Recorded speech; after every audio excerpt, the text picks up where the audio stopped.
May lupa bang naiwan ang tatay mo or maybe yung lolo mo na namatay na? Hindi pa ba ito nakapangalan sa inyo? Guys, delikado yan and here's why. Think about it. Years have passed. Tapos, ibebenta na sana yung lupa o yung bahay at nung may buyer na, bigla nagka-problema. Hindi nyo ito mabenta. Why? Because the title is still under the name of your dad or your lolo or whatever.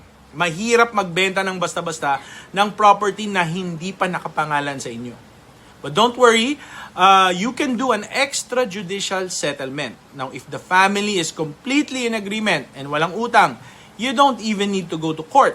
It's much faster. It's a much faster legal process kung saan nag-agree ang mga heirs or yung mga tagapagmana outside of court kung paano hahatiin ang mga iniwan na ari-arian gaya ng lupa, pera, or even shares of stock sa kumpanya. Again, ang tawag dyan, extrajudicial settlement. Huwag hintayin na mag-away-away ang magpipinsan o magkakapatid bago asikasuhin ang titulo. Fix it while everyone is still on good terms. May naiwan bang properties ang pamilya nyo?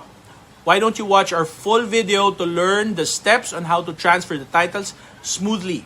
The link is in the description or the comment section. See you there, guys.